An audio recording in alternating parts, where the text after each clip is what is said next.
আল্লাহ রাব্বুল আলামিন বলেন, ইসরাফিলকে যখন প্রথম দায়িত্ব দিবেন, আল্লাহ যখন বলবেন ইসরাফিল তুমি সিংহায় ফুৎকার দাও, ইসরাফিল আলাইহিস সালাম আল্লাহর হুকুম পাওয়ার সঙ্গে সঙ্গে যেই না প্রথম ফুৎকার দেবে, সাথে সাথে কি হবে সে কথাই আল্লাহ সূরা জিলজালের শুরুতে বলেন। আল্লাহ তাআলা বলেন, ইসরাফিল যেই না হুকুম পাবে আর ফুৎকার দেবে, সাথে সাথে কি হবে শোনো। আল্লাহ বলেন, ইযা যুলজিলাতিল আরদু জিলজালাহা। আল্লাহ বলেন, যেই না ইসরাফিল আলাইহিস সালামকে আল্লাহ হুকুম দেবে ইসরাফিল ফুৎকার দাও, সাথে সাথে পৃথিবী এত জোরে একটা প্রকম্পিত হবে, এত জোরে একটা ঝাঁকুনি দেবে, ঝাঁকুনিটা এত জোরে হবে। আল্লাহ বলেন, ইদাস সামাউ ফাতারাত ওয়া ইদাল কাওয়াকিবু তাসারাত ওয়া ইদাল বিহারু ফুজ্জিরাত ওয়া ইদাল কুবুরু বুসিরাত।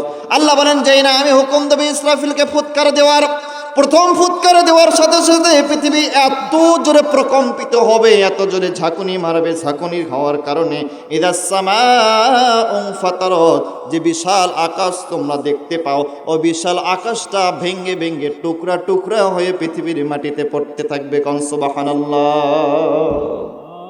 আল্লাহ বলেন, শুধু এরকম হবে না, ঝাঁকুনি এত জোরে হবে। ওয়াইদাল কাওয়াকিবু তাসারাত, যে চন্দ্র সূর্যগুলো নির্দিষ্ট জায়গায় আছে, নির্দিষ্ট সময় সূর্য উদিত হয়, নির্দিষ্ট সময় সূর্য ডুবে যায়, চন্দ্র নির্দিষ্ট সময় উদিত হয়, নির্দিষ্ট সময় ডুবে যায়, গ্রহ নক্ষত্রগুলো নির্দিষ্ট জায়গায় আছে, নির্দিষ্ট সময় উদিত হয়, নির্দিষ্ট সময় অস্তমিত হয়ে যায়। আল্লাহ বলেন, ইসরাফিল যেই না প্রথম দায়িত্ব পালন করবে, ফুৎকার দেবে, ঝাঁকুনি এত জোরে হবে, এত জোরে পৃথিবী প্রকম্পিত হবে। প্রকম্পিত হওয়ার কারণে চন্দ্র সূর্যগুলো ওয়াইদাল কাওয়াকিবু তাসারাত, গ্রহ নক্ষত্র সব কিছু নির্দিষ্ট জায়গা থেকে ছিটকে পড়ে যাবে, আর নির্দিষ্ট জায়গায় থাকতে পারবে না। আল্লাহ বলেন, ওয়াইদাল কাওয়াকিবু তাসারাত, এগুলো ছিটকে ছিটকে পৃথিবীর মাটিতে পড়তে থাকবে, ঝাঁকুনি এত জোরে হবে। ওয়াইদাল বিহারু ফুজ্জিরাত, যে সমুদ্রকে আমি আল্লাহ পানি দিয়ে সৃষ্টি করেছি, চন্দ্র সূর্যগুলো ছিটকে ছিটকে যখন পৃথিবীর মাটিতে পড়তে থাকবে, গ্রহ নক্ষত্রগুলো যখন, চন্দ্র সূর্য যখন পৃথিবীর মাটিতে পড়বে, সমুদ্রের ভেতরে পড়তে থাকবে, সমুদ্রের ভেতরে গ্রহ নক্ষত্র চন্দ্র সূর্যগুলো পড়ার কারণে ওয়াইদাল বিহারু ফুজ্জিরাত, সমুদ্রের পানিগুলো সব শুকিয়ে যাবে, সমুদ্রের পানিগুলো সব নিঃশেষিত হয়ে যাবে, আর সমুদ্রের তলদেশ থেকে আগ্নেয়গিরি বের হতে থাকবে। সমুদ্রের তল থেকে কি বের হবে? আগুন। আল্লাহ তাআলা বলেন, শুধু এরকম হবে না, ইদাস সামাউ ফাতারাত, আসমান ভেঙ্গে ভেঙ্গে পড়তেছে, ওয়াইদাল কাওয়াকিবু তাসারাত, গ্রহ নক্ষত্রগুলো সব টুকরা টুকরা হয়ে পড়ছে, ওয়াইদাল বিহারু ফুজ্জিরাত, সমুদ্রের পানিগুলো সব শুকিয়ে গিয়েছে, সমুদ্রের তলদেশ থেকে আগুন বের হচ্ছে। শুধু এরকম দৃশ্য হবে না, যেহেতু চন্দ্র সূর্যগুলো নির্দিষ্ট জায়গা থেকে খুলে পড়বে, এজন্য চন্দ্র সূর্য থাকবে, কিন্তু সেদিন আর চন্দ্র সূর্যের কোনো আলো থাকবে না। আল্লাহ বলেন, ফাইদা বারিকাল বাসরু ওয়া খাসাফাল কমারু ওয়া জুমিআশ শামসু ওয়াল কমার। আল্লাহ বলেন, সেদিন চন্দ্র থাকবে, সূর্য থাকবে, গ্রহ নক্ষত্র থাকবে, কিন্তু কোনো আলো থাকবে না, পৃথিবী হয়ে যাবে একটা ঘুটঘুটে অন্ধকার। সে সময় যে সমস্ত মানুষেরা জীবিত থাকবে, ঘুটঘুটে অন্ধকারের ভেতরে মানুষ দৌড়াদৌড়ি আরম্ভ করবে, পৃথিবী প্রকম্পিত হতে থাকবে, ঠাস ঠাস করে পৃথিবীতে চন্দ্র সূর্য গ্রহ নক্ষত্র আসমান সমূহ ঠাস ঠাস করে পড়বে। আল্লাহ বলেন, কাতাই সিজিল্লিল কুতুব, কিতাবের পৃষ্ঠা একটার পর একটা ছেড়ে দিলে যেমন ঠাস ঠাস করে পড়তে থাকে, আসমান সমূহ টুকরা টুকরা হয়ে পৃথিবীর মাটিতে পড়তে থাকবে। জোরে কোন আল্লাহু আকবার। সবগুলো যখন টুকরা টুকরা হয়ে পড়ছে, দৃশ্য দেখে মানুষ দৌড়াদৌড়ি আরম্ভ করবে। আল্লাহ বলেন, শুধু এরকম হবে না, যে বিশাল পাহাড় দেখতে পাচ্ছ, ওই পাহাড়কে আমি আল্লাহ ধরবো। ওয়া হুমিয়াতিল আরদু ওয়াল জিবালু ফাদুক্কাতা দাক্কাতাও ওয়াহিদা। যে বিশাল পাহাড়কে দেখতে পাচ্ছ রে বান্দা, ওই পাহাড়টা ধরে আমি আল্লাহ জমিনের সাথে একটা আসার দেব, একটা ঠেকনা দেব, সঙ্গে সঙ্গে ওয়া তাকুনুল জিবালু কাল ইহনিল মানফুস, পাহাড় সমূহ ধুলি কণার মতন পৃথিবীতে উঠতে থাকবে। ওয়া তাকুনুল জিবালু কাল ইহনিল মানফুস, ধুলি কণার মতন উঠতে থাকবে। পাহাড় উঠবে কিসের মতন? চিন্তা করছেন বিষয়টা? এটা কি সাধারণ কথা? আচ্ছা, যে কথাগুলো বললাম এই কথাগুলোর ভেতরে কি কোনো ভুল আছে, সন্দেহ আছে? লা রাইবা ফি ওয়ালা শাক্কা ফি, এর ভেতরে ভুলের কোনো সম্পর্ক নাই। কেবলমাত্র বেঈমান, নাস্তিক, মুরতাদ অবিশ্বাস করতে পারে। মুমিনদের কলিজা ফেটে যাওয়ার কথা। কত বিশাল ভয়ঙ্কর দৃশ্য পৃথিবীতে সৃষ্টি হবে। আসমান সমূহ টুকরা টুকরা হয়ে পৃথিবীর মাটিতে পড়ছে। চন্দ্র সূর্যগুলো, সব গ্রহ নক্ষত্রগুলো আসমান থেকে খুলে খুলে পৃথিবীর মাটিতে পড়তেছে। সমুদ্রের পানিগুলো সব শুকিয়ে যাবে, সমুদ্রের থেকে আগুন বের হবে, পাহাড় সমূহ কিসের মতন উঠতে থাকবে। এরকম দৃশ্য দেখে গোটা পৃথিবী তখন আলো থাকবে না, অন্ধকার হয়ে যাবে। যেহেতু গ্রহ নক্ষত্র চন্দ্র সূর্যগুলো নির্দিষ্ট জায়গা থেকে খুলে পড়বে, গ্রহ নক্ষত্র চন্দ্র সূর্য থাকবে কিন্তু আলো থাকবে। আল্লাহ তাআলা বলেন সূরা ইয়াসিনে, আল্লাহ বলেন 40 নম্বর আয়াত, লাশ-শামসু ইয়ামবাগি লাহা আন তুদরিকাল কমারা ওয়ালাল লাইলু সাবিকুন নাহার ওয়া কুল্লুন ফি ফালাকি ইয়াসবাহুন।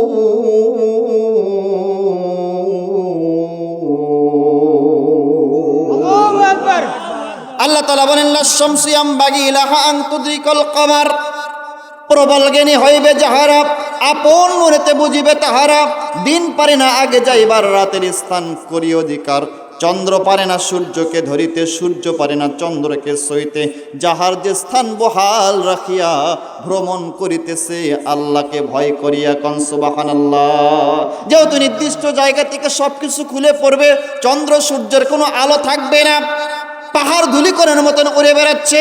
এই দৃশ্য দেখে ঘুটঘুটে অন্ধকারের ভেতরে মানুষ দৌড়াদৌড়ি আরম্ভ করবে আর বলতে থাকবে, ইয়াকুলুল ইনসানু ইয়াউমাইদিন আইনাল মাফার।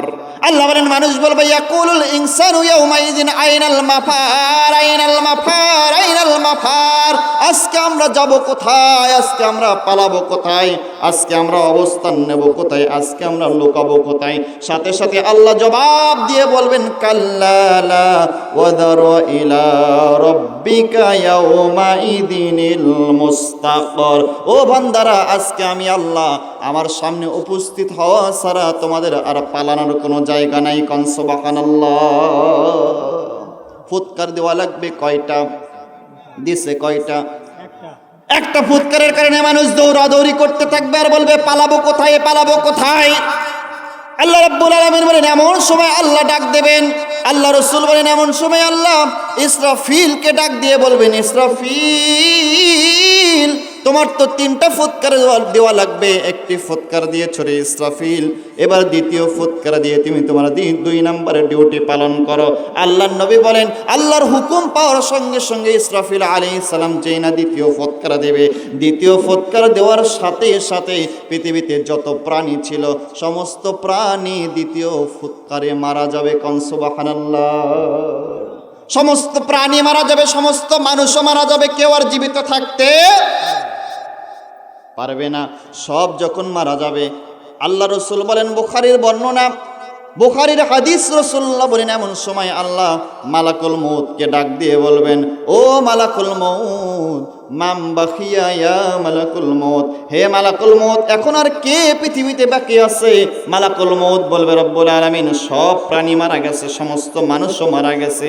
আল্লাহ বলবেন মাম বাখিয়া ইয়া মালাকুল মউত, মালাকুল মউত কে বাকি আছে বলো? মালাকুল মউত বলবে রব্বুল আলামিন সমস্ত প্রাণী মারা গেল, সমস্ত মানুষ মারা গেল, এখন শুধুমাত্র ফেরেশতারা বাকি আছে। আল্লাহ বলবেন মালাকুল মউত এবার চলে যাও, ফেরেশতাদের জান কবজ করো। রাসূলুল্লাহ বলেন জিবরাইল, রাসূলুল্লাহ বলেন আজরাইল আলাইহিস সালাম আল্লাহর হুকুম পাওয়ার সঙ্গে সঙ্গে ফেরেশতাদের জান কবজ করতে থাকবেন, সমস্ত ফেরেশতারাও মারা যাবে। আল্লাহ ডাক দিয়ে বলবেন মান বাকিয়া ইয়া মালাকুল মাউত, হে মালাকুল মাউত আর কে জীবিত আছে পৃথিবীতে? মালাকুল মাউত বলবে আল্লাহ সমস্ত মানুষ মারা গেছে, সমস্ত পৃথিবীর প্রাণীগুলো মারা গেছে, সমস্ত ফেরেশতারাও মারা গেছে, এখন শুধুমাত্র প্রধান ফেরেশতা 4 জন আমরা জীবিত আছি, জিবরাইল, মিকরাইল, ইসরাফিল আর আমি আজরাইল জীবিত আছি। আল্লাহ বলবেন ও মালাকুল মাউত, সমস্ত পৃথিবীর প্রাণী যখন মারা গিয়েছে, সমস্ত মানুষ যখন মারা গিয়েছে, তোমাদের জীবিত থাকার দরকার নাই রে মালাকুল মাউত, এবার চলে যাও জিবরাইলের জান কবজ করো। যাও, কার জান কবজ করো? জিবরাইলকে চেনেন? শোনেন জিবরাইল, শোনেন, ক্ষমতাধর একজন ফেরেশতা। আল্লাহ রাসূল বলেন, আল্লাহর হাবিব বলেন 23 বছরে আল্লাহ পাক নবীর উপরে কোরআনুল কারীম নাজিল করেছিলেন। কোরআনুল কারীম নাজিল হতে সময় লাগিয়েছিলেন আল্লাহ 23 বছর। সুবহানাল্লাহ। রাসূলুল্লাহ বলেন এই 23 বছরে আমি জিবরাইলকে 24,000 বার, কোনো বর্ণনায় 26,000 বার জিবরাইল আমার কাছে এসেছে। কখনো অরিজিনাল আকৃতিতে জিবরাইলকে দেখিনি।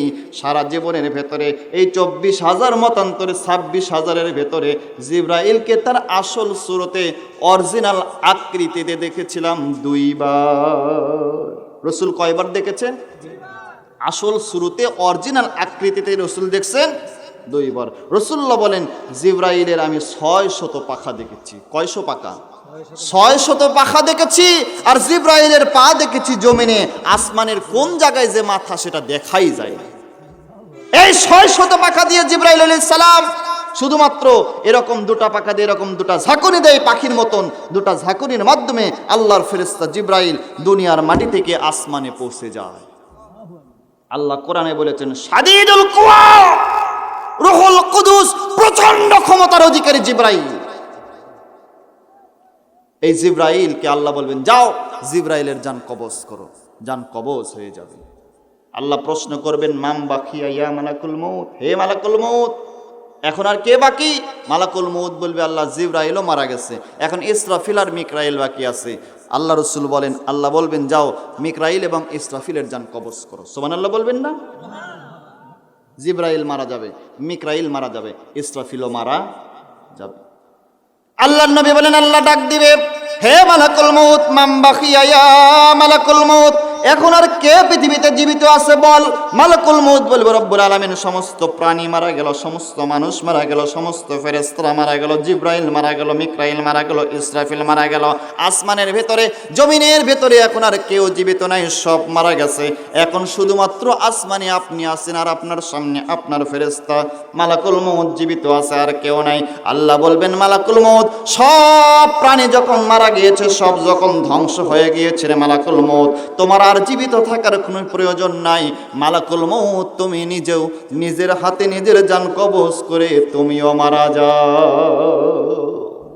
যা মুত ইয়া মালাকুল মউত, মরে যা। আল্লাহ রাসূল বলেন সাথে সাথে আল্লাহ যেই বলবেন মুত ইয়া মালাকুল মউত, হে মালাকুল মউত তুই মারা যা, সাথে সাথে মালাকুল মউত এত জোরে একটা চিৎকার মারবে, এত জোরে একটা চিৎকার মারবে, এত জোরে একটা চিৎকার মারবে। বুখারীর হাদিস, রাসূলুল্লাহ বলেন এই চিৎকার যদি মালাকুল মউত ইসরাফিলের দ্বিতীয় ফুৎকারের আগে দিত, পৃথিবীতে ইসরাফিলের দ্বিতীয় ফুৎকার দেওয়ার আগে মালাকুল মউতের চিৎকারের কারণে পৃথিবীর সমস্ত প্রাণী কান ফেটে মারা যেত। আল্লাহু আকবার, আল্লাহু আকবার। কত বড় কঠিন দৃশ্য! আল্লাহ বলেন মরে যাও, সঙ্গে সঙ্গে মালাকুল মউত এত জোরে চিৎকার মারবে। রাসূলুল্লাহ বলেন চিৎকার যদি মালাকুল মউত ইসরাফিলের দ্বিতীয় ফুৎকারের আগে দিত, সমস্ত প্রাণী কান ফেটে মারা যেত। মালাকুল মউত এবার কাঁপতে থাকবে, দৌড়াদৌড়ি করতে থাকবে, গোটা পৃথিবীতে দৌড়াবে আর দৌড়াবে, ছোটাছুটি করবে, দৌড়াদৌড়ি করবে আর চিৎকার মেরে মেরে কাঁদবে আর বলবে রব্বুল আলামিন আমি যদি জানতাম নিজের হাতে নিজের জান কবজ করতে হবে আমি তো জানি জান কবজ কত কষ্টের, রুহ বের করা কত কষ্টের আমি তো জানি আল্লাহ। আমি যদি আগে জানতাম এই কঠিন দায়িত্ব আমাকে পালন করতে হবে, আল্লাহ আপনার কাছে আমি আশ্রয় চাইতাম, পানাহ চাইতাম, এত বড় দায়িত্ব থেকে আপনার কাছে ক্ষমা চাইতাম। আল্লাহ বলবেন মালাকুল মউত, দৌড়াদৌড়ি করে লাভ নাই, কাপাকাপি করে লাভ নাই, ছোটাছুটি করে লাভ নাই। কুল্লু নাফসিন যায়িকাতুল মাউত, ও মালাকুল মউত, জীবন আছে যারা মরতে হবে তাকে মালাকুল মউত মরে যা। রাসূলুল্লাহ বলেন সাথে সাথে মালাকুল মউত দৌড়াইতে দৌড়াইতে দৌড়াইতে দৌড়াইতে দৌড়াইতে দৌড়াইতে জান্নাত এবং জাহান্নামের মাঝখানে আরাফ নামক একটা নির্দিষ্ট জায়গা আছে, আরাফ নামক জায়গা স্থির হয়ে কাঁপতে কাঁপতে নিজের হাতে নিজের জানটা বের করে মালাকুল মউত সেদিন মারা যাবে। সব শেষ, এখন শুধুমাত্র একজন আছে, তিনি কি? আরো আসতে বলেন, তিনি কি? আল্লাহ রব্বুল আলামিন, আমাদের রব্বুল আলামিন। বলেন রব্বুল আলামিন, আমাদের রব্বুল আলামিন। কে গড়েছেন আকাশ মাটি অবাক প্রকৃতি, কে দিয়েছেন ঘুমন্ত রাত মিষ্টি প্রভাতি, বিশ্ব নিখিলকার ইশারার ক্ষমতার অধীন রব্বুল আলামিন, আমাদের রব্বুল আলামিন। আল্লাহ বলেন সব মারা যাবে, শুধুমাত্র আমি থাকবো। সূরা রহমানে আল্লাহ বলেন কুল্লু মান আলাইহা ফান ওয়া ইয়াবকা ওয়াজহু রাব্বিকা যুল জালালি ওয়াল ইকরাম।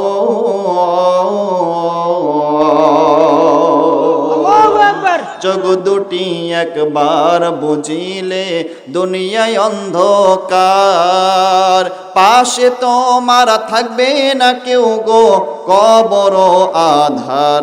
এ দুনিয়া তোমার নয় নয় গো, কবরে হবে ঠাই গো। দুনিয়াটা মুমিনের জেলখানা, জেলে সুখে কেউ থাকে না, কাফেরের জন্য বেহেশখানা। নবীর হাদিস খুলে দেখো না, শান্তি যদি চাও রে মুমিন, আল্লাহ নবী গাও, নামাজ রোজা পড়ো গো দরুদ, নামাজ রোজা পড়ো গো দরুদ। শান্তি যদি চাও এ দুনিয়া তোমার নয় নয় গো, কবরে হবে ঠাই গো।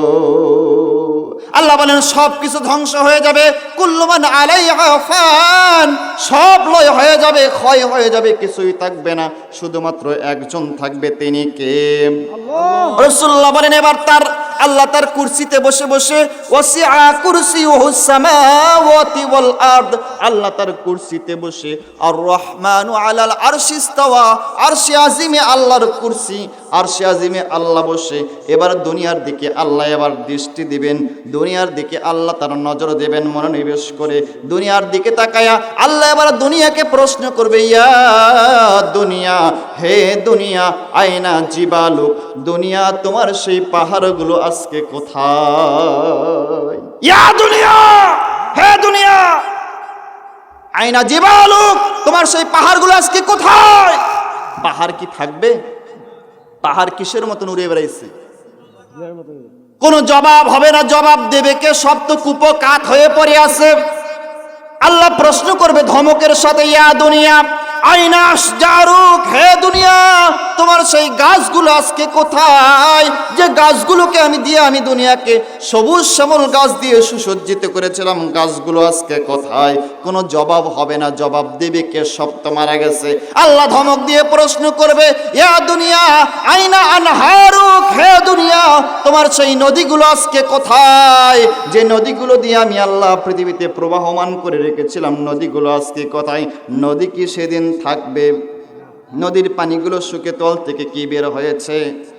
আগুন বের হয়েছে। আল্লাহ প্রশ্ন করবে, ইয়া দুনিয়া আয়না জিবালুক, পাহাড় কোথায়? আশজারুক, গাছ কোথায়? আনহারুক, নদী কোথায়? কোনো জবাব যখন হবে না, এবার আল্লাহ তার কুরসিতে বসে ধমকের সাথে পৃথিবীতে প্রশ্ন করবে, ইয়া দুনিয়া আইনাল জাব্বারিন, আইনাল জাব্বারিন, আইনাল জাব্বারিন, হে দুনিয়া, দুনিয়ার সেই স্বৈরাচার জালিম শাসকগুলো আজকে কোথায়? সেই জালিমেরা আজকে কোথায়? যারা জুলুম করে, নির্যাতন করে, মিথ্যা মামলা দিয়ে বিশ্ববরণ্য আলেমদেরকে অন্যায়ভাবে ফাঁসির কাস্তে ঝোলাইয়া দিত, কোরআনের আলেমদেরকে বছরের পর বছর জেলখানায় বন্দি করে শাস্তি দিত, মানুষের অধিকার হরণ করে, রাতের ভোটগুলো দিনের বেলা করে, অন্যায়ভাবে ক্ষমতায় বসে বসে, জোর করে ক্ষমতায় বসে আলেমদের উপরে জুলুম করত আইনাল জাব্বারিন, সেই জালিমেরা আজকে কোথায়? আইনাল জাব্বারিন কোথায়? তারা কোনো জবাব হবে? আরে সেদিন তো সেই দিন, এখনই তো নেই, এখনই তো নাই। হাসিনা যখন পালাইলো, এরপরে আওয়ামী লীগের যে সমস্ত লোকজন ছিল, এখন তাদেরকেও তো আর কেউ লাই না। আসলে ব্যাপারটা হয়েছে, গাই গরু চলে গেছে, বাছুরগুলো রাখে চলে গেছে। এখন বাচ্চাগুলো খাবার পাইতেছে না, শুধু ওয়া ওয়া ওয়া ওয়া করতেছে। গাই তো গায়ের মতন চলেই গেছে, বাছুরগুলো থুয়ে গেছে, বাছুরগুলো শুধু লাপালাপি করতেছে। বাছুরের বাচ্চা বাছুর বেশি লাপালাপি করবে না, গাই তো নাই, না খেয়েই মরা লাগবে, খাওয়া আর হবে না। গাই গরু চলে গেছে, বাছুরগুলো রেখে গেছে। আবার দেখেন, মানুষ অন্যায় করবে, এটা স্বাভাবিক ব্যাপার। মুসলমান অন্যায় করে মুসলমানের বাড়িতে আশ্রয় নেবে, এটাই স্বাভাবিক ব্যাপার। কিন্তু এমন জায়গায় গেছে মুসলমান অন্যায় করে, কার বাড়ি? হিন্দুদের বাড়ি। হিন্দুরা বলি দেয় পাটা, গেছে হলো হালন, তাই গেছে না? পাটা দেয় বলি, গেছে হলো হালন। এখন গোটা পৃথিবীর থেকে চাপ হচ্ছে, মোদি তাড়াতাড়ি হালন সরা, হালন সরো। ওই বেটা সারাবের রাজি না, কারণ শুনছি মোদির বউ নাই, হাসিনারও তো থাক, ওই জায়গায় আসো, সুযোগ মতো থাক, বুঝে শুনে থাক। অত লাপালাপি করতেছে, চুপ করে বসে থাকবো। বেশি লাপালাপি করলে, বাংলাদেশ নিয়ে কোনো ষড়যন্ত্র করলে মুসলমান সেটা সহ্য করবে না। কথা বলেন ঠিক না বেঠি? আল্লাহ প্রশ্ন করবে, আইনাল জাব্বারিন কোথায় তারা? কোনো জবাব যখন হবে না, আল্লাহ বলবেন লিমানিল মুলকুল ইয়াউম, লিমানিল মুলকুল ইয়াউম, লিমানিল মুলকুল ইয়াউম।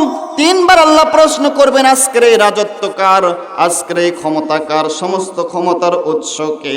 কোনো জবাব যখন হবে না, আল্লাহ রাগান্বিত হয়ে নিজের প্রশ্নের জবাব নিজেই দিয়ে আল্লাহ বলবেন, লিল্লাহি ওয়াহিদিল কাহ্হার, লিল্লাহি ওয়াহিদিল কাহ্হার। কেবলমাত্র আমি আল্লাহ, আমার ছাড়া কারো কোনো ক্ষমতা পৃথিবীতে চলবে না। বাংলাদেশে টাকা পয়সার কথা আলোচনা হয়, কিছু বক্তা অবশ্য খাসলেত আছে, এরকম কিছু আছে। কিন্তু আমি টাকার কথা তো কখনো কাউকে বলিনি, কিন্তু সবার সাথে সবাইকে তুলনা করেন কেন? মানুষের আবার কিছু কিছু লোকের খাসলেত হয়েছে, হ্যাঁ যাই কি করবো, জামাতের বক্তা তো, তোকের বক্তা নিয়ে আয়, তোর বক্তা নিয়ে এসে ওয়াজ করা, কেন মনে করছে? কিসের জামাতের বক্তা? জামাতের বক্তা আছে নাকি? বক্তা তো কোরআনের বক্তা। এখন কোরআনের কথা বলতে গেলে যদি সব এক পক্ষে চলে যায়, আপনার বিরুদ্ধে চলে যায়, আমি ঠেকাবো কি করে? কোরআনে যা আছে আমি তো সেটাই শোনাচ্ছি। এখন সেই কথাগুলো বললে যদি সব বিএনপির পক্ষে চলে যায়, আওয়ামী লীগের পক্ষে চলে যায়, আমার ঠেকানোর লাইন আছে? আর যদি এই কথাগুলো আলোচনা করলে জামাতের বিরুদ্ধে চলে যায়, টুপিওয়ালার হুজুরেরা যতই মন খারাপ করেন, কোনো লাভ নাই। কোরআনের কথা আমি বলবো ইনশাআল্লাহ। কারণ আল্লাহ রসুল যখন কথা বলেছিলেন, তখন রসুল্লাহ দেখেন নাই রসুলের সামনে আবু বকর বসেছিল না, ওমর বসেছিল না, ওসমান বসেছিল না, আলী বসেছিল? এটা দেখে দেখে রসুল ওয়াজ করছিল? রাসূলুল্লাহ সাল্লাল্লাহু আলাইহি সাল্লাম কাউকে দেখে বক্তৃতা দেয় নাই। সুতরাং আলেমদের উচিত, আমাদের উচিত, আমরা যখন কোরআন থেকে কথা বলবো, আমার সামনে আওয়ামী লীগ বসে আছে না, বিএনপি বসে আছে না, জামাত বসে আছে না, তাবলিগ বসে আছে না, চরমনাই বসে আছে, এটা দেখার টাইম আমারও না। এখন কে আছেন না আছেন, সব হবে কোরআন থেকে কথাবার্তা। যদি রাগ করতে হয়, মামলা দিতে হয়, ধরতে হয়, গাল পাড়তে হয়, আল্লাহ পারো, আমাকে ধরে লাভ নেই। এখন আসল জিনিস ধরতে পারেন, ধরে হুজুর এ কথা কইলো কে?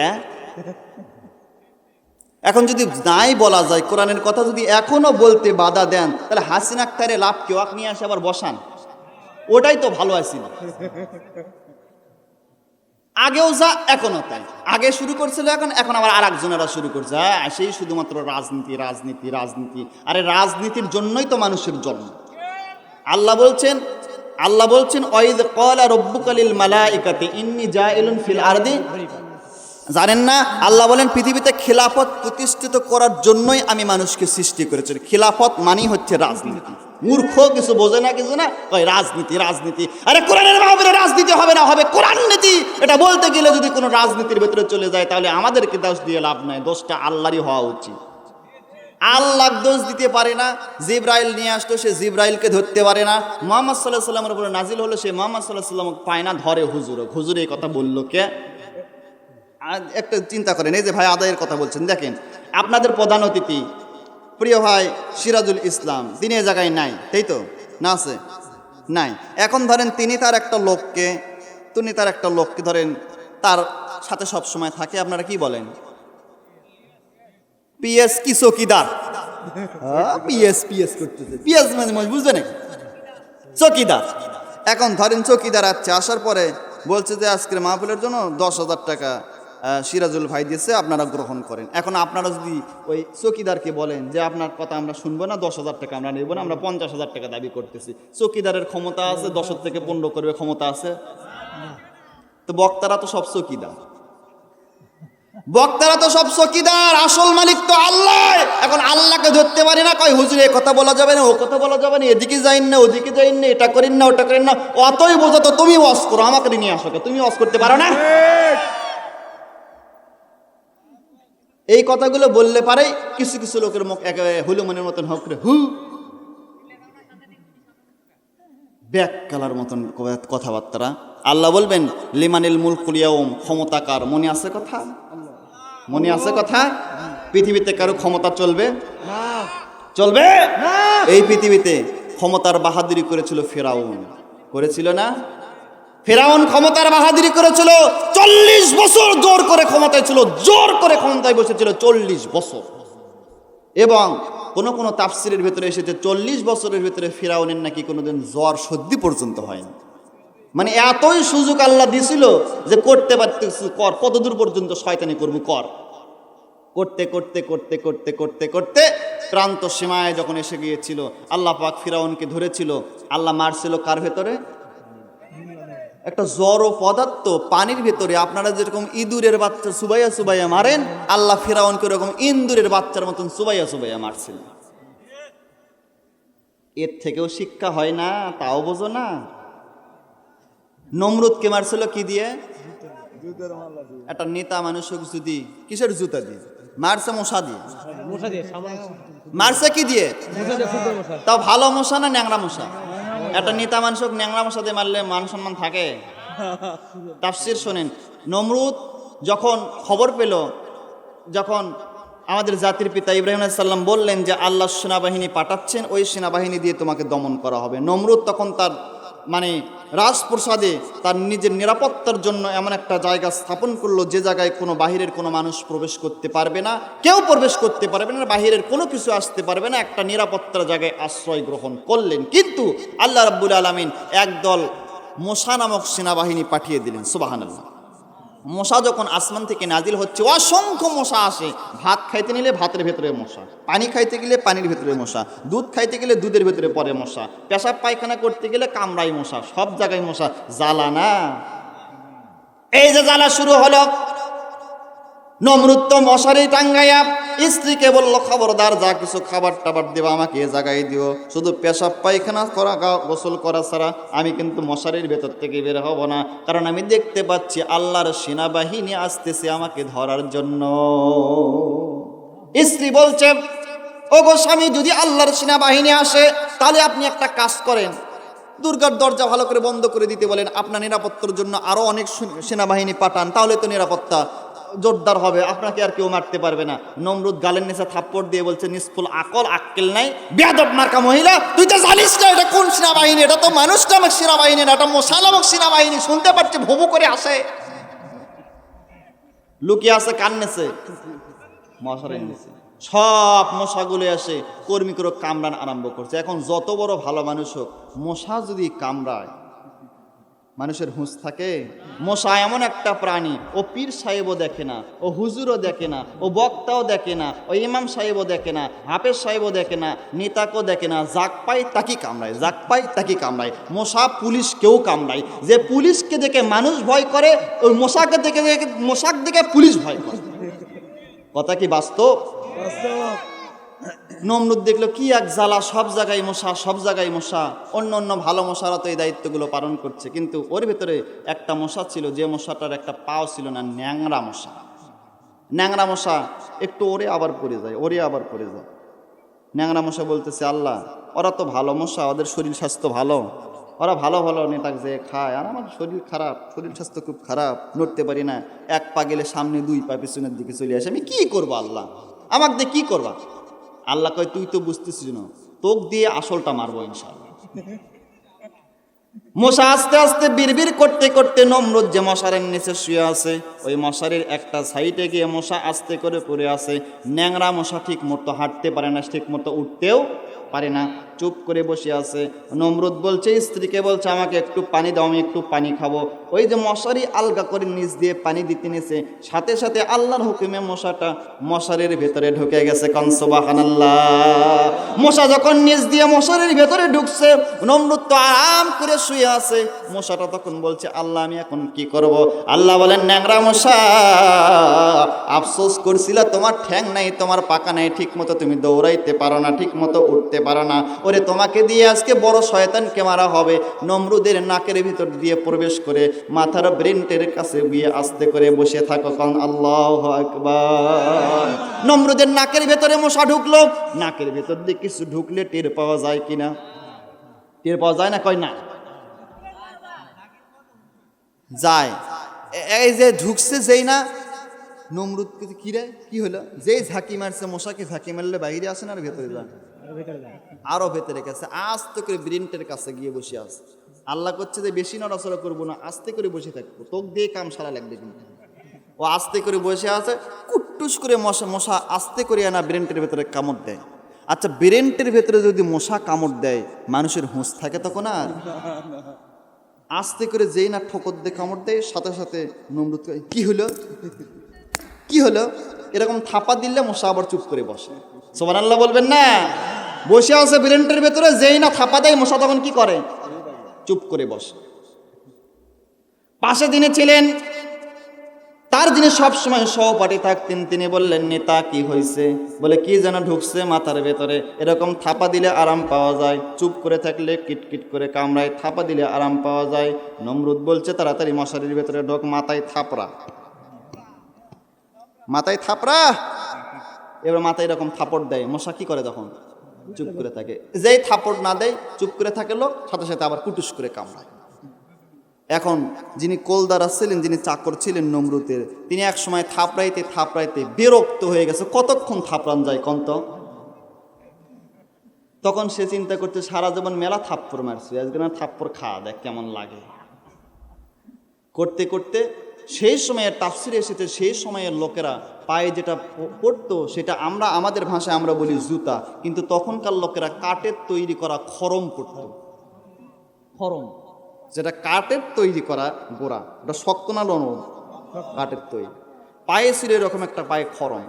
জুতো খুলছে পেছন থেকে, জুতো খুলে নমরুদের মাথাত মারছে এক বাড়ি। যেই বাড়ি মারছে, আর আমারও বেশি পাচ্ছে। নমরুদ করছে, কি রে, কিতে মারলু?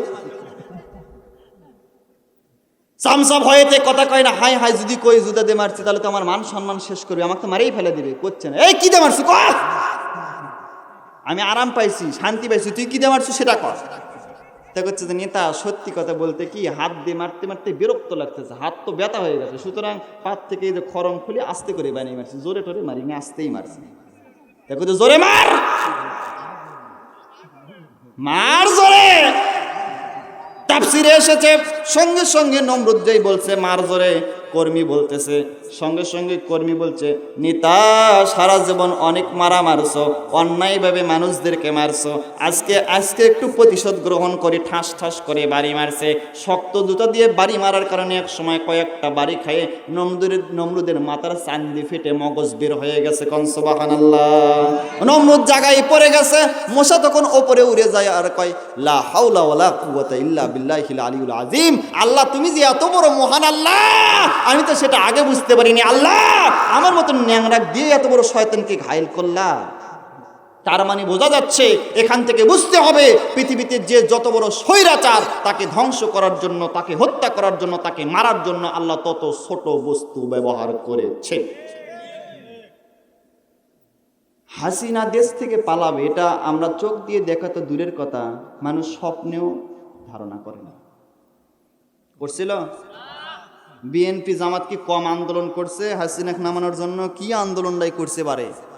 হেফাজতের মানুষগুলো কি মরাই মূল্য, 5ই মে মনে নাই ঘটনা? কি কায়দায় মানুষগুলো মারা গেল, কত লক্ষ লক্ষ আলেমের রক্ত সেদিন ধরেছিল, তারপরেও শয়তানকে নামাইতে পারে নাই। এক সময় মানুষের ভেতরে এই টেন্ডেন্সি, এইরকম একটা ইচ্ছা, এরকম একটা মানুষের ভেতরে বিশ্বাসী হয়ে গিয়েছিল যে শয়তানের বাচ্চা শয়তান, এই ডাইনি যতদিন বেঁচে থাকবে ততদিন পর্যন্ত বাংলাদেশে আর কেউ ক্ষমতায় বসতে পারবে। আল্লাহ বলেন, দেশের মানুষ তোমরা জানো না, এখন যদি আমি আল্লাহকে ধরি তাহলে আবার দেশে থেকে নির্বাচনে অংশগ্রহণ করতে পারে। এই জন্য ধৈর্য ধারণ করো। এই জন্য 15 বছর 16 বছর ধৈর্য ধারণ করতে করতে মানুষের ক্ষমতা যখন শেষ হয়ে গিয়েছে, আল্লাহ রাব্বুল আলামিন বলেন, বিএনপি দিয়ে মারবো না আমি, আওয়ামী লীগকে বিএনপি দিয়ে হাসিনাকে ধ্বংস করব না, জামাতকে দিয়ে করব না, বড় কোনো নেতা দিয়ে আমি তাদেরকে ঘায়েল করব না, কোনো নেতৃস্থানীয় লোক দিয়ে ঘায়েল করব না। হাসিনা যেই কথা দিয়ে আলেমদেরকে অপমান করেছিল, ওই কথা দিয়েই, ওই ছোট্ট একটা বাক্য দিয়ে আমিও তাকে ঘায়েল করতে চাই। আল্লাহ বলেন, ইন্নাহুম ইয়াকিদুনা কায়দা ওয়া আকিদু কায়দা ফামাহিলিল কাফিরিনা আমহিলহুম রায়দা। হে পৃথিবীর মানুষেরা, আমার একটা কৌশল আছে, আমি যে কত বড় কৌশলী তোমরা তো জানো না, তোমরা তো জানো না, তোমরা বসে বসে চিন্তা করো, আর আমি আল্লাহ কৌশল করি, পরিশেষে আমার পরিকল্পনা এই পৃথিবীতে বাস্তবায়িত হয়। কোন সুবহানাল্লাহ। ছোট্ট ছোট্ট বাচ্চা ক্লাস 3-তে পড়ে, মানুষ পুলিশ গুতা দিয়ে বলে, তুমি কে? বাচ্চা সাধারণত বলবে যে আমি উমুকের বাচ্চা, উমুক নাম বলবে, কিন্তু কি বলছিল? তুমি কে? রাজাকার। আমি কে? রাজাকার। এই রাজাকার শব্দ দিয়ে বিশ্ববরেণ্য আলেমকে হত্যা করা হয়েছিল, বিশ্ববরেণ্য মুফাসসিরদেরকে ফাঁসির কাস্টে ঝুলানো হয়েছিল। আল্লাহ বলেন, ওই শব্দ দিয়েও আমি আল্লাহ তোকে দেশ থেকে বিতাড়িত করে দিলাম, যা। আর এখন আবার নতুন করে ষড়যন্ত্র শুরু হচ্ছে। জুলাই অভ্যন্তরে যারা কাজ করেছিল, যে সমস্ত ছাত্র যুবক যারা নেতৃত্বস্থানীয় বসে যারা মানে টেগেল দিয়েছিল, যারা কথাবার্তা বলেছিল, তাদের ভিতরে সব থেকে বেশি ছিল হাসনাত আব্দুল্লাহ, এবং গত রাত্রে যিনি ইন্তেকাল করেছে আমাদের প্রিয় হাদি ভাই, তিনি ছিলেন সব থেকে অগ্র ভূমিকা পালন করেছিলেন। আজকে তিনি দুনিয়ার মাটি থেকে আল্লাহর ডাকে সাড়া দিয়ে চলে গিয়েছেন। আমরা বিশ্বাস করি তিনি দুনিয়া থেকে বিদায় গ্রহণ করতেন না। বিশ্ববরেণ্য মুফাসসির আল্লামা সাঈদীকে যেভাবে পরিকল্পিতভাবে শয়তানেরা হত্যা করেছে, আমাদের প্রিয় হাদি ভাইকে এই পরিকল্পিতভাবেই হত্যা করে শহীদ করে দেওয়া হয়েছে। সুতরাং আমরা এই কোরআনের মাহফিল থেকে শপথ গ্রহণ করতে চাই, আমরা সবাই মিলে অগ্রণী ভূমিকা পালন করে বলতে চাই, বিশ্ববরেণ্য মুফাসসিরের রক্ত, আমাদের প্রিয় শহীদ হাজি ভাইয়ের রক্ত বৃথা যেতে দিব না। অবশ্যই এই রক্তের ওপরে আগামীতে কোরআনের সংসদ প্রতিষ্ঠিত করে আমরা অবশ্যই রক্তের প্রতিশোধ নিতে চাই। কারা কারা যদি হাত তুলে আল্লাহকে দেখা।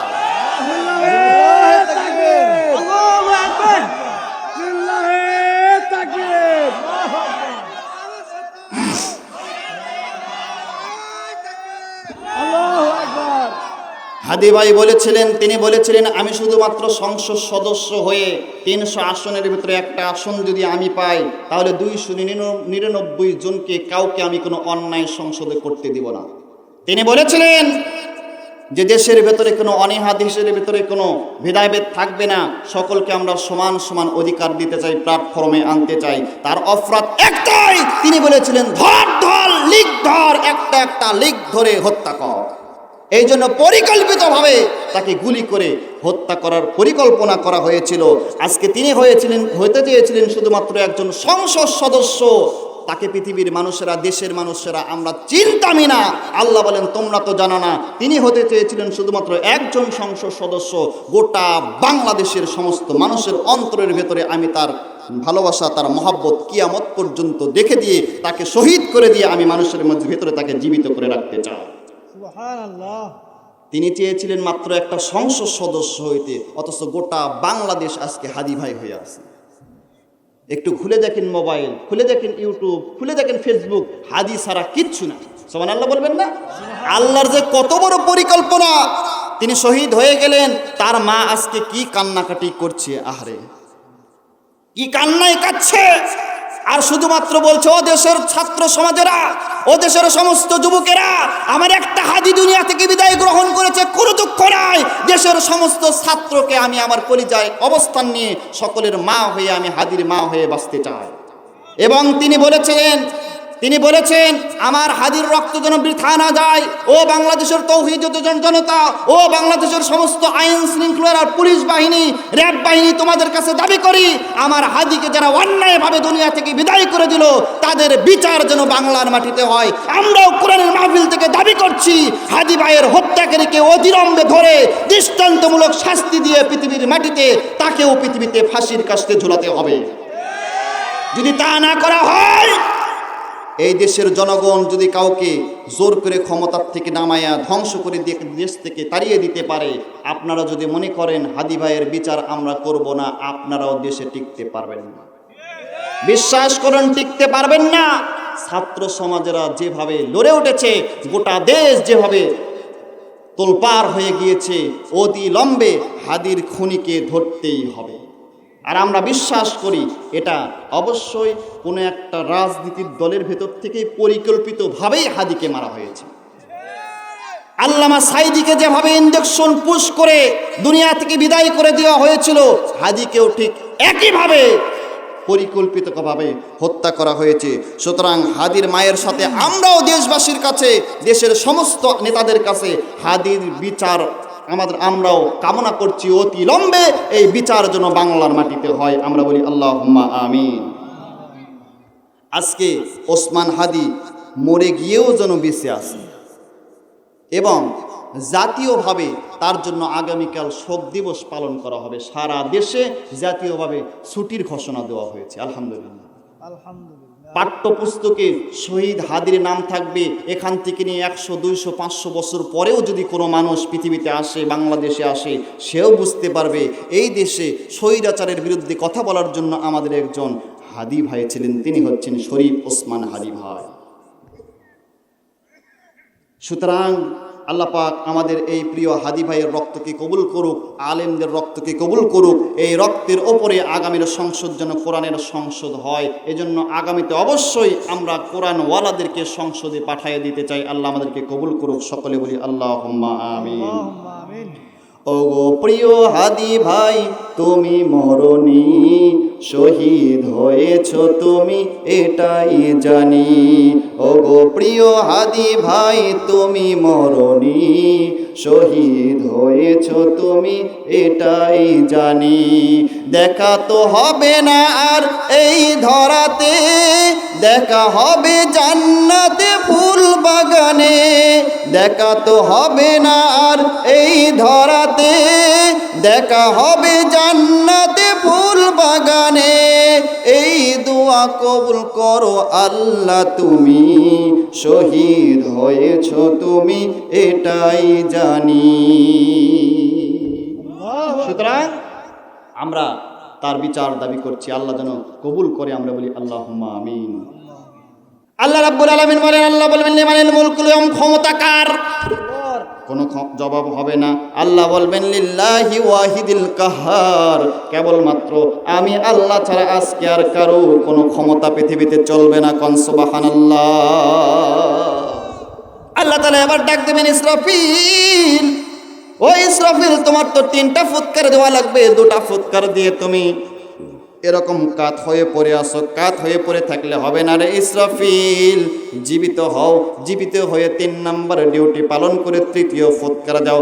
আল্লাহ তো সময় লাগে না, সময় লাগে না, সময় লাগে না। আল্লাহ বলেন ইন্নামা আমরুহু ইদা আরাদা শাইআন আইয়াকুলা লাহু কুন ফায়াকুন।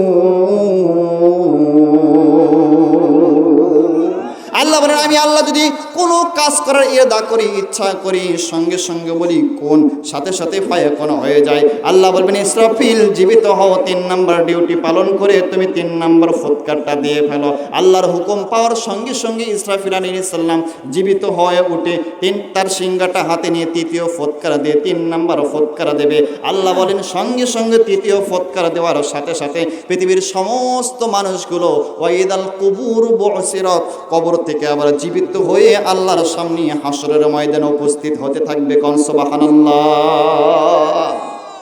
সমস্ত মানুষ যখন কবর থেকে উদিত হয়ে কবর থেকে বের হতে থাকবে, এটা কেমনে বের হবে? ভাই উঠতেছেন কেন? এই ব্যারামটাই খুব খারাপ। যদি বলেন শেষ করে দেন তাহলে শেষ করে দেবে, একটা মানুষ উঠলে আমি আলোচনা করব না। আপনার যদি পেশাব পায়খানা করতে মন চাই, খুব জোরে লাগছে পেশাব পায়খানা, কার কার পেশাব লাগছে দেখে হাত তোলেন, আগে আপনি ওঠেন। আপনি পেশাব করে আসেন, আমি দেখবো আপনি পেশাব করেন না চলে যান, আমি সেটা আগে দেখবো। দরকার আপনি ওয়াজ তুই আপনি পিছিয়ে পিছিয়ে আগে আমি যাবো, দেখে আপনি পেশাব করেন না চলে যান। পেশাবের নাম করে মানুষ চলে যায়। আমরা কিন্তু অভিজ্ঞতা দেখতেছি। সুতরাং যদি বলেন করেন যে চলে যাব, তাহলে আমরা এখনই শেষ করে দেবো। শুনবেন শুনবেন 3 নম্বর ফুৎকার শুনবেন। তাহলে যদি কেউ উঠতে চাই জোরে করে ধরবেন, আস্তে করে বসায় রাখবেন, মারামারি করবেন না। সমস্ত মানুষ যখন কবর থেকে জীবিত হয়ে উঠতে থাকবে, কবরের ভেতর থেকে সবাই যখন জীবিত হয়ে কেমনে উঠবে বোঝেন ভালো করে, কেমনে উঠবে। আপনারা কি গোল আলু লাগাইছেন কখনো? ফাটা পাগড়ি লাগাইছেন? আচ্ছা, গোল আলু যে লাগান, ওটা যখন মাটিতে রোপণ করেন, রোপণ করার পর একটা আলু থেকে কয়টা গাছ বের হয়? 1টা 2টা 5টা 7টা 8টা 10টা, ঠিক নাই? যেরকম খাবার দেন সেরকম গাছ। আলু লাগাইছেন কখনো? আলু, এখন আলুর গাছ যখন রোপণ করেন, একটা আলুর গাছ থেকে 5টা 7টা 10টা করে গাছ বের হয়। 10টা হয়তো হয় না, হয় অনেক সময়। তো হওয়ার পর আপনি যত সেচ দেন, যত পানি দেন, যত নিড়ানি দেন, যত স্প্রে করেন, যত সার দেন, যত যাই করেন, 2.5-3 মাস পরে আলুর গাছ কি বাঁচে না? আলুর গাছ মরবেই। কি করবে? মরবে না কথা না, কি করবে? আলুর গাছ মরবেই। কে আপনি বাঁচাইতে পারবেন না? এত সার দিয়েছেন তাও মরবে।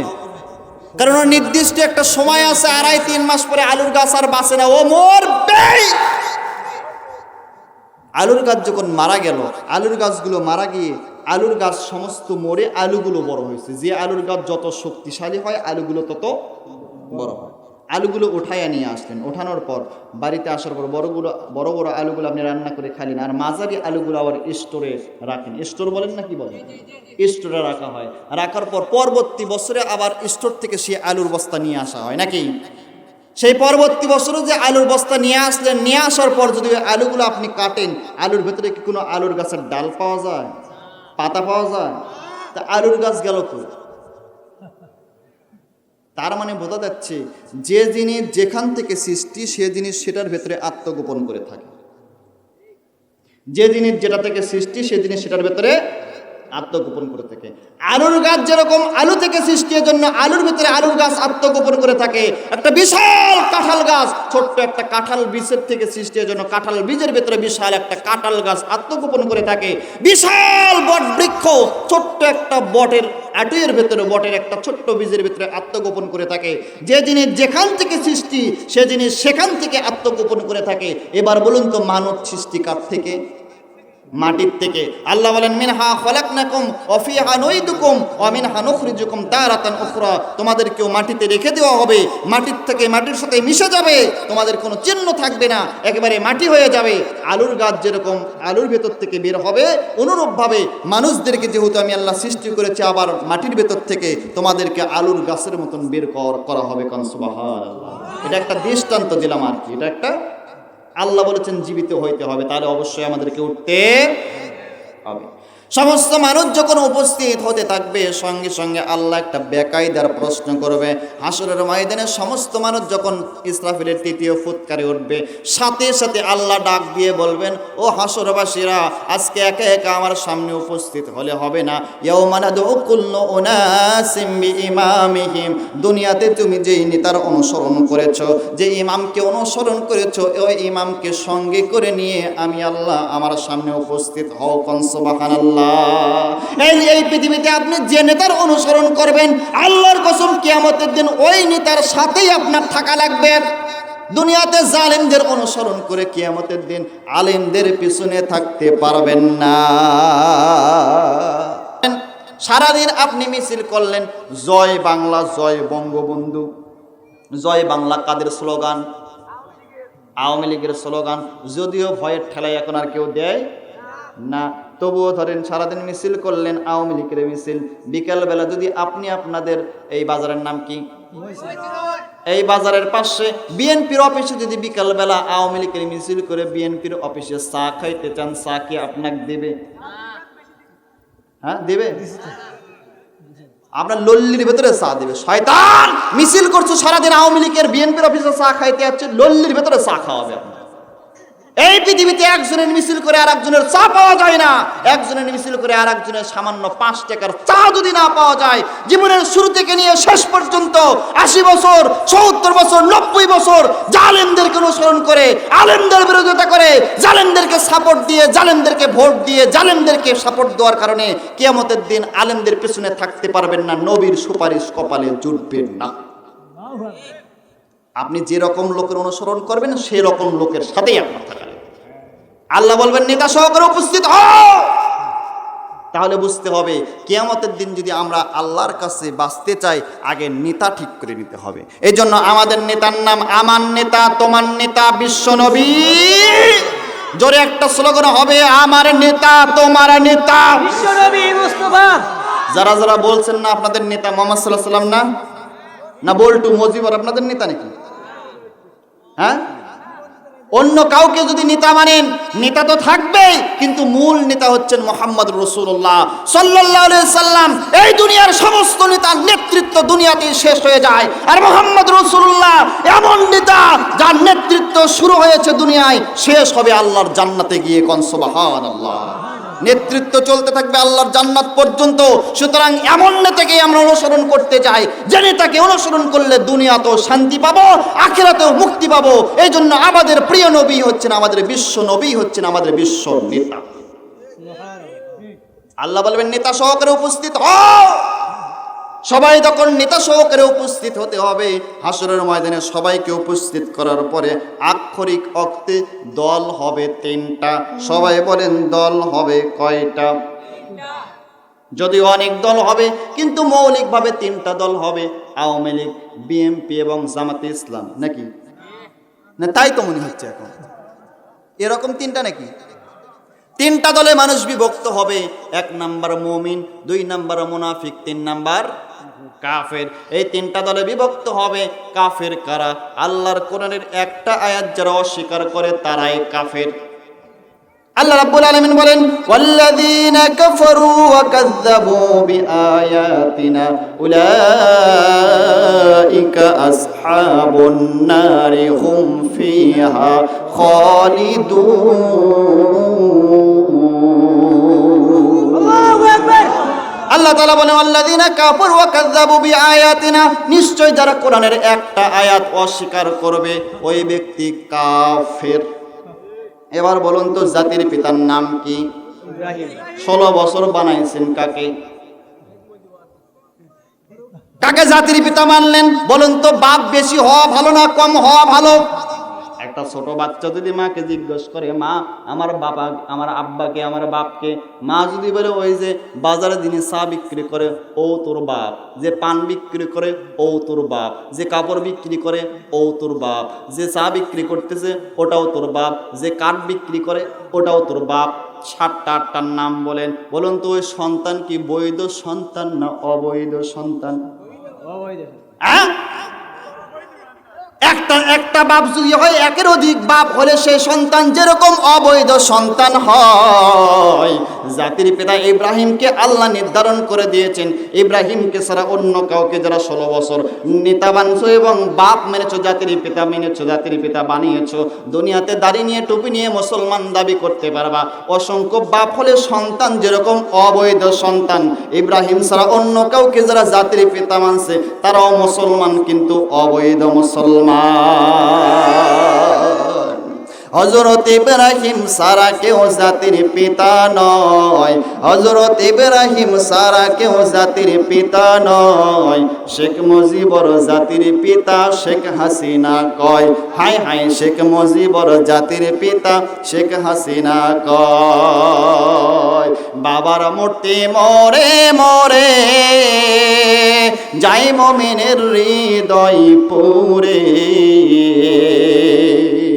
বাবার মূর্তি মরে মরে যাই মুমিনের হৃদয় পুরে। বিরোধিতা করলে জায়গা আয়না ঘরে হয়, বিরোধিতা করলে জায়গা আয়না ঘরে হয়।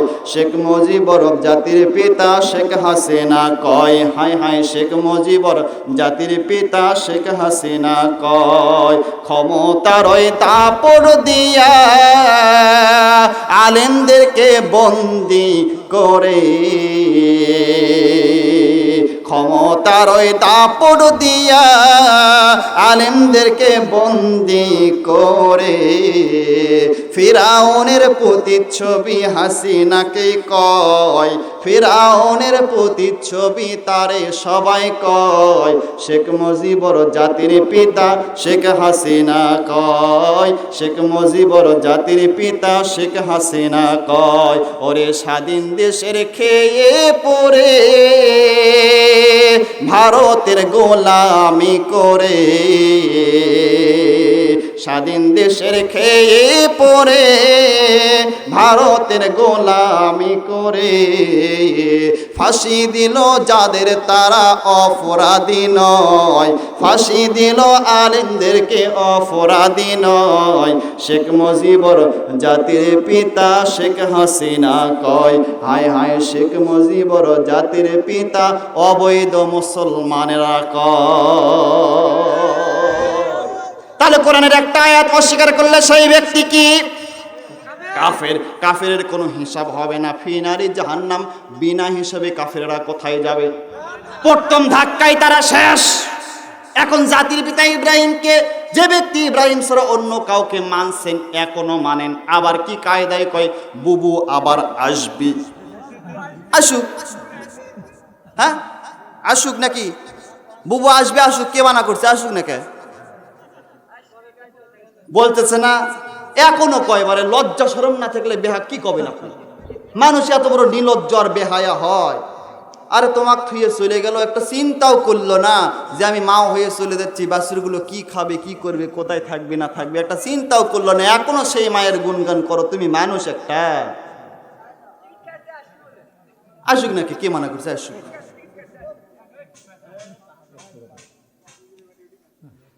দেশে আগুন লাগায়া আলেমদেরকে জ্বালায়া, দেশে আগুন লাগায়া আলেমদেরকে জ্বালায়া, পালায়া চইলা গেলে ঢাকা।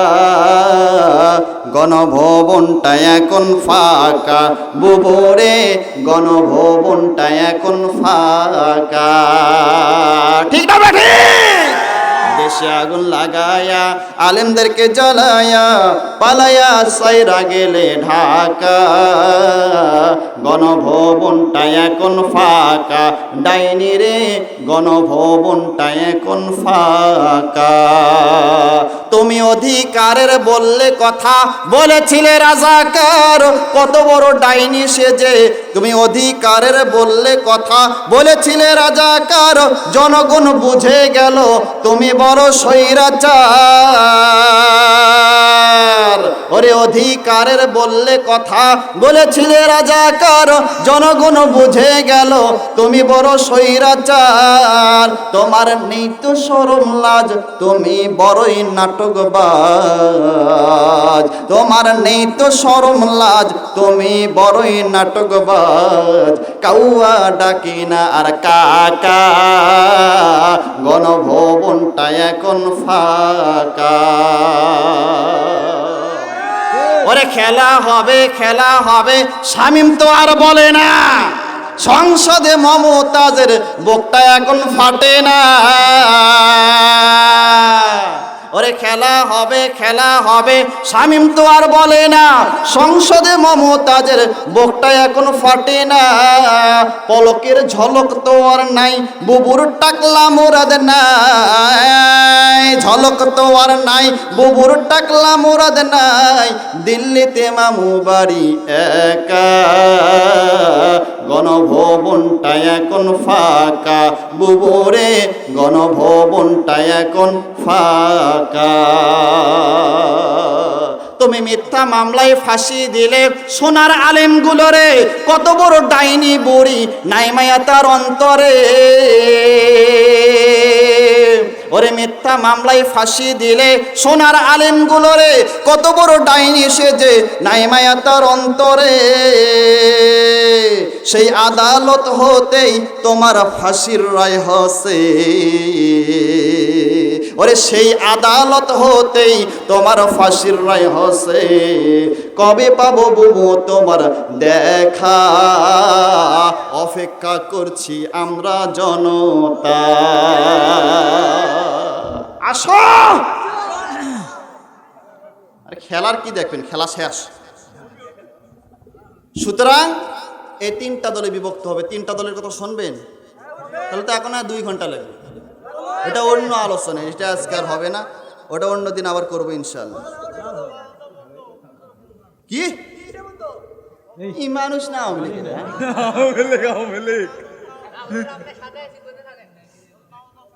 হ্যাঁ করবো। তার আগে কথা হচ্ছে, এই যে কোরআনের মাহফিল যুবকেরা আয়োজন করেছে, তো টাকা পয়সা খরচ হয় নাই? কি বলেন? এখন তো ওটা সারা দেখেন কয় হয়, ওটা সারা। এরা সিজারের বাচ্চা দেখেন, এ তোমার সিজার করে হসে নাকি? সিজারের বাচ্চার একটা খাস অভ্যাস আছে, সেটা কি জানেন? ওই 8 মাস যখন হয় তখন ডাক্তারের কাছে নিয়ে যায় চেক করতে। এখন ডাক্তার কয় যে বাচ্চার পানি শুকিয়ে গেছে, এখনই কাটে বার করা লাগবে। ডাক্তার কাটে বার করে দেখে চোখই ফোটেনি। 8 মাসে চোখ ফোটে? চোখই ফোটেনি। ডাক্তার তখন পেটের মধ্যে থেকে বার করার পর সিজারের বাচ্চার ঠ্যাং ধরে ডাক্তার মাথার একটা ঘুরানি ঝাঁকি মারে, দেখছেন? এরকম একটা কিন্তু ঝাঁকি নিয়ে মারে, এরকম জোরে একটা ঝাঁকি মারে। ওই ঝাঁকি মারার সাথে সাথে বাচ্চার চোখও ফোটে, আবার ম্যা করে কান্দে। যে বাচ্চা কান্দে না সে বাচ্চা বাঁচে না।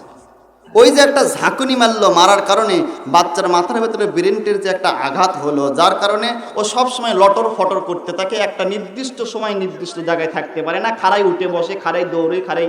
সিজারের বাচ্চার একটা সমস্যা, যেটা উঠবে বসবেন সেটাই সিজারের বাচ্চা।